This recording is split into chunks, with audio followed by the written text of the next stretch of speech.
Bata pa lamang si Luis noon, ay pangarap niya na talagang mabilhan ang kanyang mga magulang ng bahay sa isang magandang subdivision. Kaya naman kahit mahirap lamang sila, ay nagsusumikap si Luis na makapagtapos ng kanyang pag-aaral upang matupad niya ang pangarap na iyon para sa kanyang mga magulang. Kaya naman nang makapagtapos siya ng pag-aaral sa kursong mechanical engineering, ay talaga namang tuwang-tuwa ang kanyang mga magulang. Walang inaksayang panahon ng binatang si Luis at kaagad siyang naganap ng trabaho.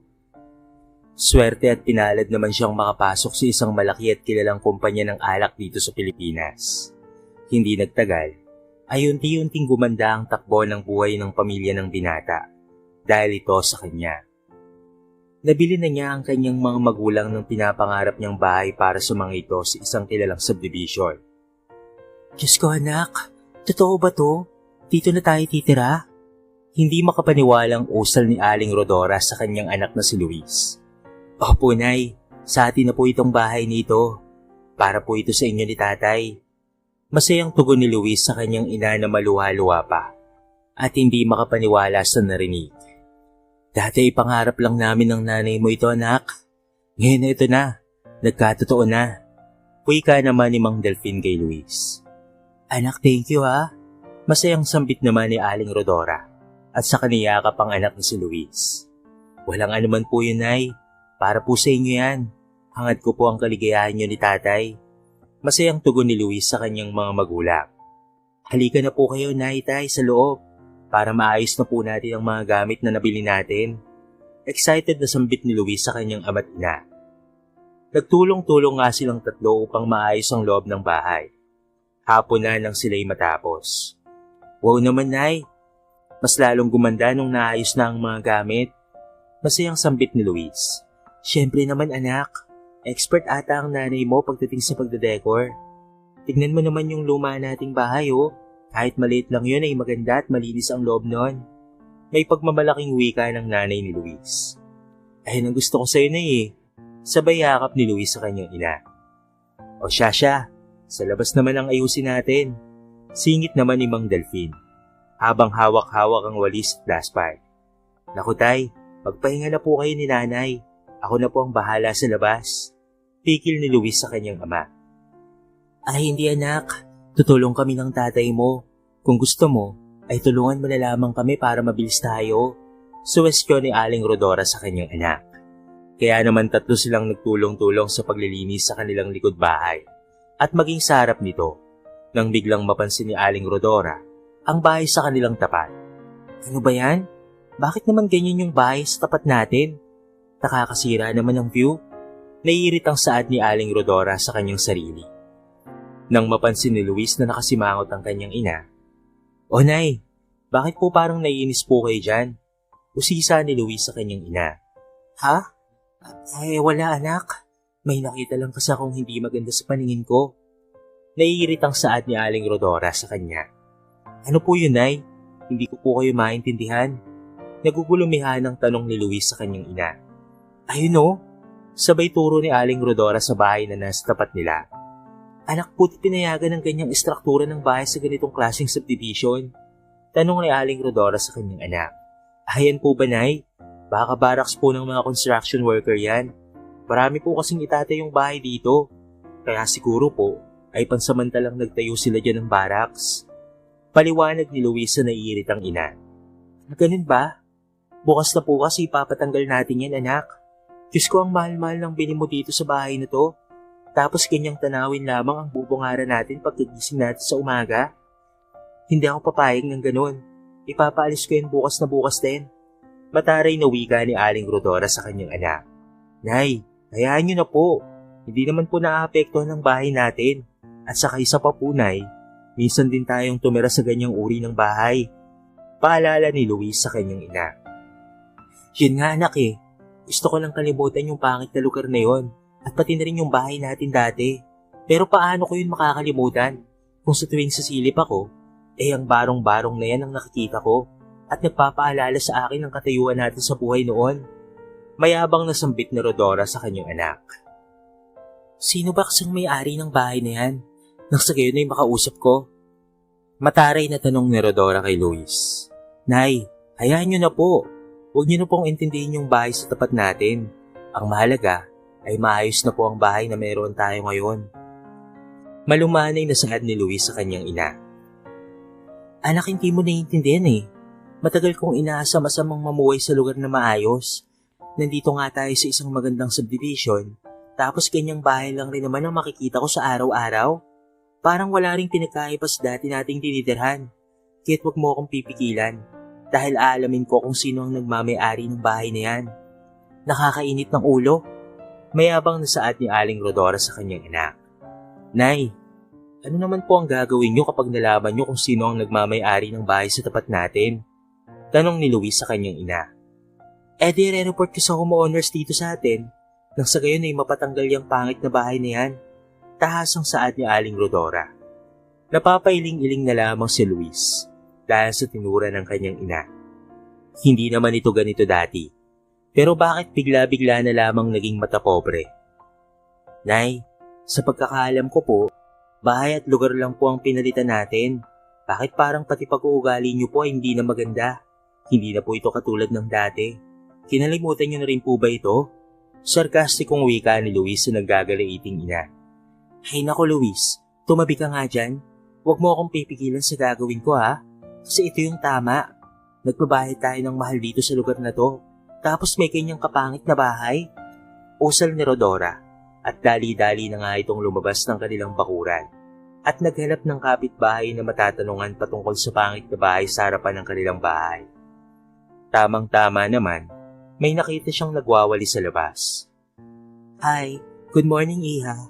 Ako nga pala si Mrs. Arte, kapitbahay niyo dito. Halos kakalipat lang namin dito, kaya wala pa akong masyadong kakilala. Mahabang litanya ni Rodora sa dalagita. Good morning din po, Mrs. Arte. Nakangiting tugon ni Aliyah sa gina. Iha, pwede bang magtanong? Kakilala mo ba kung sino ang nagmamay-ari ng bahay sa bandang yon? Tanong ni Rodora sabay turo sa pangit na bahay. Po? Saan po? Nagugulo ang tanong ng dalagita. Sabay tingin sa itinuturo ng matanda. Ay no, yung bahay na yon? Taas ang saad ni Rodora sa dalagita. Kayo po ba yung bagong lipat sa tapat nun? Oo, Iha. Kami yung bagong lipat sa tapat ng pangit na bahay na yon. Kakilala mo ba kung sino ang nagmamay-ari ng bahay na yon? Bakit pinapayagang magtayo ng ganyang klaseng bahay dito sa loob? Sa pagkakaalam ko kasi, lahat ng nakatara dito ay mayayaman. Paanong nakapasok ang squatter dito? Usisa ni Rodora sa kausap. Naku, sa totoo lang po, bihira lang rin po naming makita ang may-ari ng bahay na sinasabi niyo po. Kasi bihira lang rin po yung lumabas, kaya hindi po namin siya nakakausap. Tugon ng dalagita kay Rodora. Ganun ba? Bakit kaya pinayagang magtayo ng bahay na ganyan yan dito? Nakita niyo ba kung paano nakapagpatayo ng ganyang bahay yan dito? Usisa pa ng ayaw paawat na si Rodora. Naku, sa totoo lang po ay nakatakip po ang lugar na yan at laging maraming trabahador. Ang akala nga po namin ay malaking bahay po ang ipinapatayo. Ngunit nagulat kami nang tanggalin na po ang harang. Ganyan po ang itsura ng bahay. Alam ko po may nagreklamo na po na homeowners ng patungkol sa bahay na yan. Kaya nga po ang tagal bago nakahanap ng kapitbahay ang bahay na yan eh. Nagulat nga po kami at kayo po pala ang nakabili sa tapat nila. Wika ni Aliyah sa matandang osisera. Ganun ba? Nausal na lamang ni Rodora habang tumatangu-tangu na lamang sa kausap na dalagita. Opo, Mrs. Arte. Pasensya na po Yan lang po talaga ang alam ko patungkol sa tinatanong nyo eh. Saad pa ng dalagita. Maya-maya pa ay siya namang pagdating ni Luis. Nay, andito lang po pala kayo. Kung saan-saan po kita hinahanap. Usal ni Luis sa kanyang ina. Sige Iha, salamat sa impormasyong sinabi mo Pamamaalam ni Rodora sa dalagita at agad na nga silang umalis ni Luis. Anong impormasyon nyo, Nay? Nagtatakang tanong ni Luis sa kanyang ina habang naglalakad sila pauwi sa kanilang bahay. Saan pa ba? Di patungkol sa harap nating bahay na ang pangit-pangit? Mataray na sagot ni Rodora sa anak. Nay, hindi pa po sabi ko na sa'yo? Nahayaan nyo na po yan? Ano po bang impormasyon po ang nalaman nyo? Nainis na tanong ni Luis sa kanyang ina.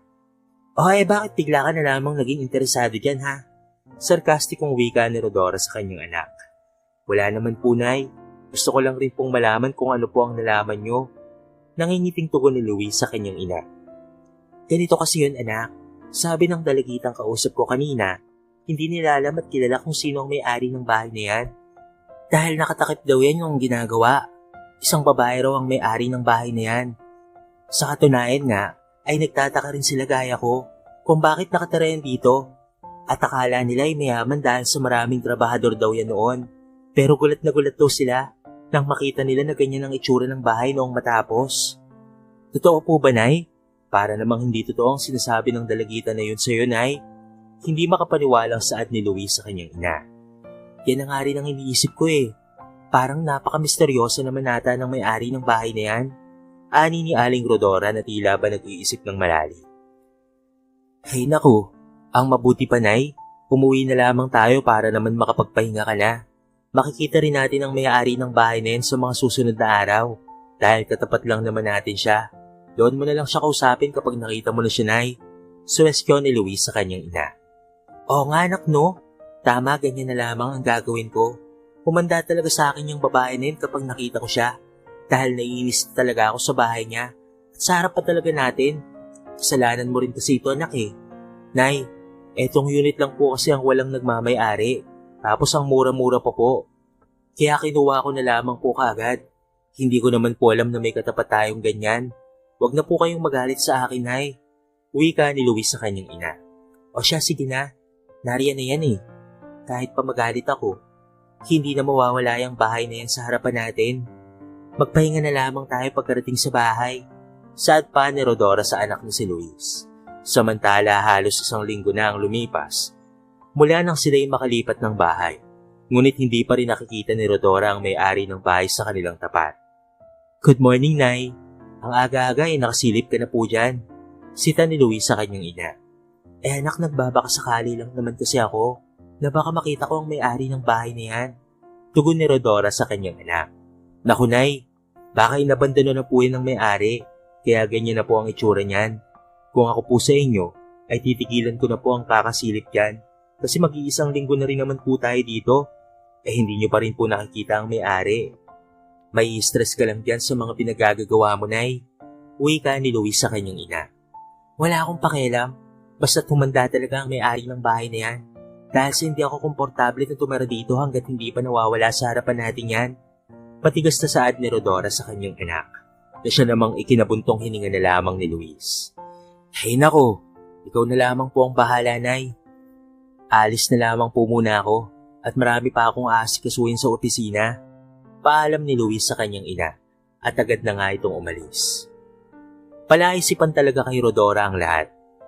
Inaabangan niya ng mabuti ang nakatira sa bahay na iyon upang ito'y kanyang makausap.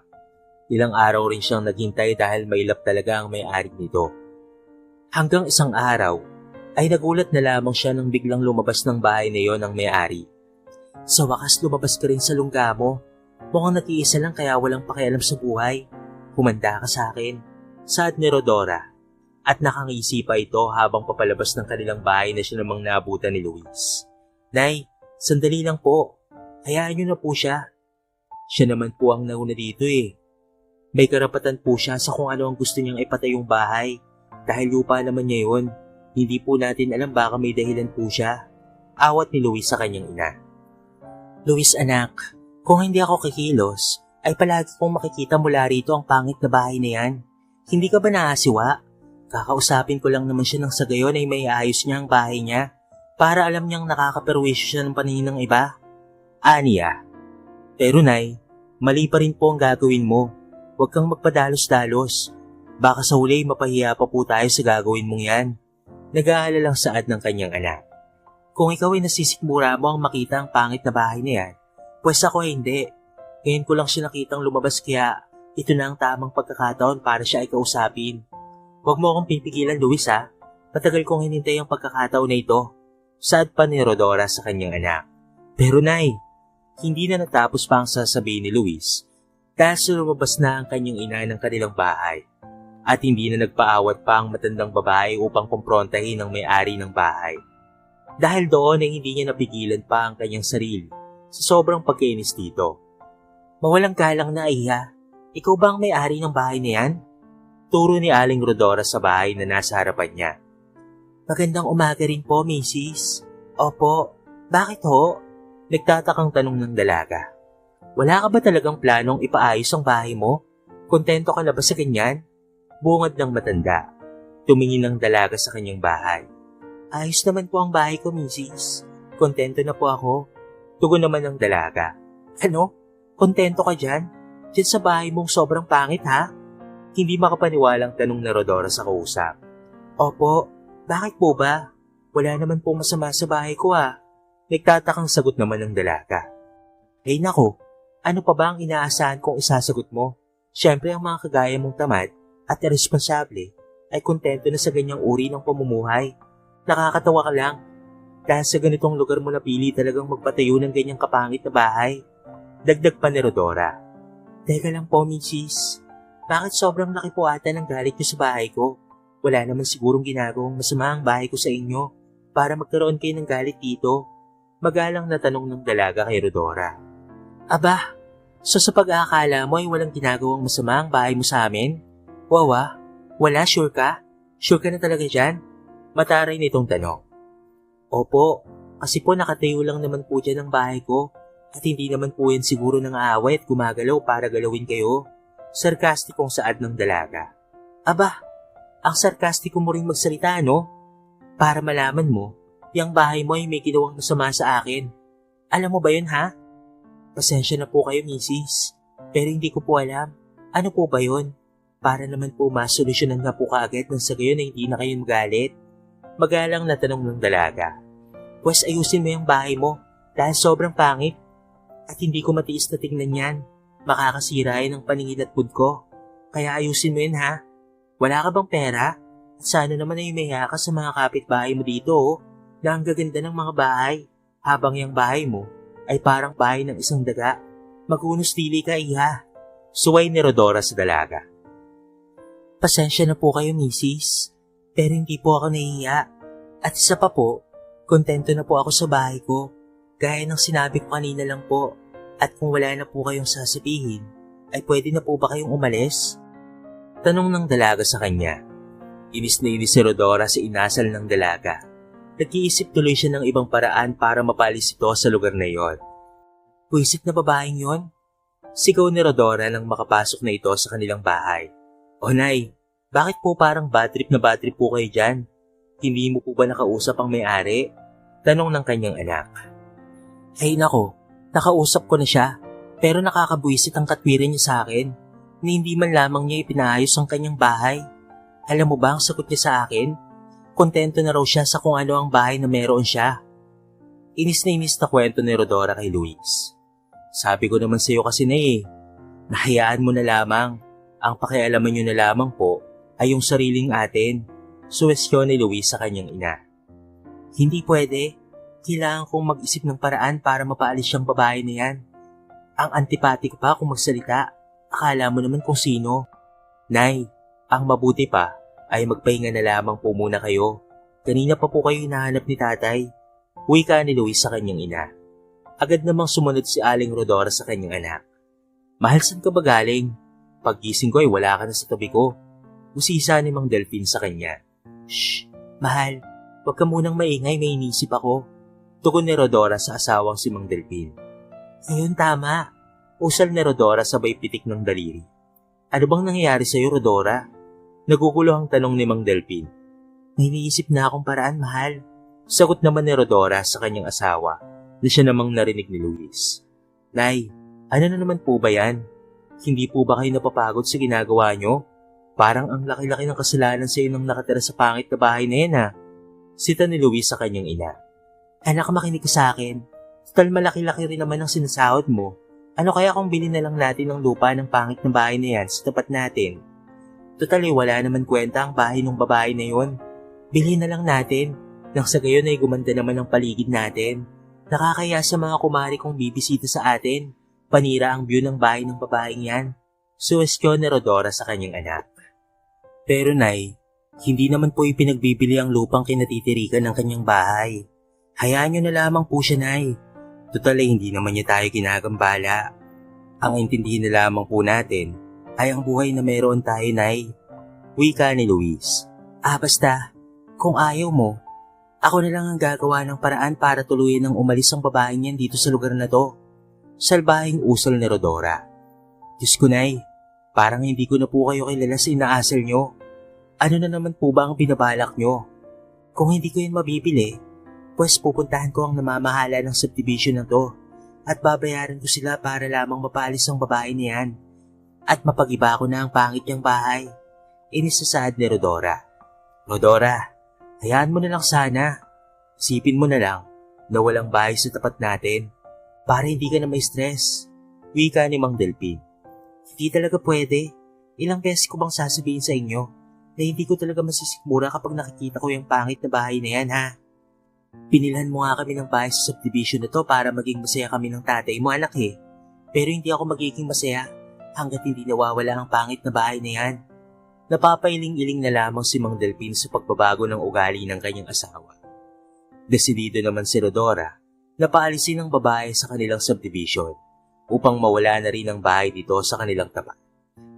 Pumunta siya sa pamunuan ng subdivision at inireklamo niya ang naturang babae na nagmamay-ari ng pangit na bahay. Magandang umaga po. Pati ni Rodora sa namamahala sa kanilang subdivision. Magandang umaga rin po. Ano pong sadya natin, ma'am? Tanong ng presidente ng kanilang lugar. Gusto ko po sanang mapaalis ang pangit na bahay sa tapat ng bahay namin. Kahit magkano yung magbabayad ako, mapagiba lang po ang bahay na sinasabi ko. Nakakasira po kasi ng view sa lugar natin. Mayabang na wika ni Rodora sa kausap. Sandali lang po, mama. Ano po bang dahilan? At gusto niyo pong mapagiba ang bahay na nasa harapan ng bahay niyo? Ginagambala po ba kayo ng may-ari nito? Saktan po ba kayo? Ano pong dahilan, ma'am? Usisa ng tagapamahala ng lugar. Wala pong pananakit na naganap. Ang akin lang po ay hindi bagay ang bahay niya na pangit sa lugar natin na maganda. Nakakababa ng dignidad. Kung ako sa inyo, ay paalisin ko na ang may-ari nito. Hanggat hindi niya pa kayang magpatayo ng bahay na naaayos sa subdivision na ito. Kawawa kaming mga kapitbahay niya. Wika ni Rodora. Bakit naman po kayo magiging kawawa, Mrs.? Hindi naman po kayo ang tumitira sa bahay niya. Hindi po ba? Hindi nga akong tumitira sa bahay niya. Pero kawawa ako dahil sa nasisira ang mood ko sa araw-araw na siyang naging dahilan upang magkaroon ako ng stress at pati na rin depresyon dahil sa nasanay ako na magagarang bahay ang kaharap ko. At isa pa, kaya nga kami pumili ng bahay at lote sa lugar na ito para makapag-relax ako at maiwasan ng stress at depresyon. Dahil sa nagka-anxiety attack ako noon. Pagdadrama pa ni Rodora. Pero Mrs., wala po tayong magagawa dahil naaprobahan naman na po ng asosyon ang desisyon ng kanyang bahay. Wala naman pong mali dito. Saad ng pamunuan. Bulag ba kayo? Hindi niyo ba nakikita kung gaano kapangit ang bahay na yan? Napataas naman ang boses ni Rodora sa kanyang kausap. Mabuti na lamang at agad na dumating ang kanyang mister kasama ang kanyang anak na si Luis. Nay, umalis na po tayo. Nakakahiya na po ang ginagawa niyo. Bulong ng kanyang anak na si Luis. Pasensya na po kayo sa mga pinagsasabi ng asawa ko, ha. Paghingi ng pasensya naman ni Mang Delpin sa tagapamahala. At agad naman ang hinila na ni Delpin ng kanyang asawang si Rodora. Sa kabilang dako naman ay lumabas ang babae sa kanyang bahay upang malaman kung ano ang nangyayari. Nagulat siya nang malaman niyang nirereklamo pala siya ng bagong kapitbahay dahil sa labis na kapangitan ng bahay niya. Hindi ako aalis sa bahay na to hanggat hindi pa napapalis ang babae nito sa lugar na ito. Sigaw ni Rodora na siyang naging dahilan upang pumunta ang lahat ng nasa asosasyon sa kanilang street sa labas ng bahay ng dalagang nagmamay-ari ng pangit na bahay. Rodora, nakakaya na. Maraming tao lang nakatingin sa atin. Bulong ng kanyang asawa. Huminahon kayo, Mrs. Hindi po talaga maaari. Saad ng lalaki na isa sa mga tagapamahala ng lugar. Hindi ako hihinahon hanggat hindi niyo ginagawa ng paraan na mapaalis ang babae niyan na nakatira sa bahay na to. Sigaw muli ni Rodora. Ayaw sanang sabihin ng pamunuan ng katotohanan pero napilitan sila dahil sa nanggagaliiting si Rodora. Mrs., hindi sana namin naaminin ng totoo pero mapipilitan kami para kayo na po ang huminahon at tumigil na po kayo. Siya nga po pala si Architect Elaine, anak po ng may-ari ng subdivision na ito. Ang kaisa-isang tagapagmana po At hindi po siya basta tambay lang po, kilala po siyang arkitekto. At ang bahay na ito ay ang kanyang unang plano. Hindi po siya katulad ng nakikita nyo. Hayaan nyo pong ilibot ko po kayo sa loob. Saad pa ng lalaki, siyang naging dahilan upang magulat si Rodora. Ano? Hindi makapaniwalang naiusal na lamang ni Rodora. Sabi ko naman kasi sa'yo na eh. Napapailing-iling na saad na lamang ng kanyang anak na si Luis. Ngumiti na lamang ang dalaga sabay sabing, pasok po kayo sa muntikong bahay. Kung kahit agad namang pumasok si Rodora, Delphine at pati na rin si Luis. Nang makapasok sila sa loob ng bahay, ay namangha sila nang makita ang ubod pala ito ng ganda. Kabaliktaran sa itsura nito sa labas. Ang ganda pala ng loob nito. Namamanghang saad ni Rodora. Ngumiti na lamang ang dalaga. Ginawa ko ang proyektong ito upang maging inspirasyon sa mga tao. Dapat ay hindi tayo humusga sa panlabas na anyo lamang ng isang bagay o tao. Hindi naman importante kung ano po ang itsura nito. Ang mahalaga para sa akin ay maganda po ang loob nito at komportableng tirahan. Ganoon rin po dapat pagdating sa sariling kalooban ng isang tao. Saad pa ng dalaga.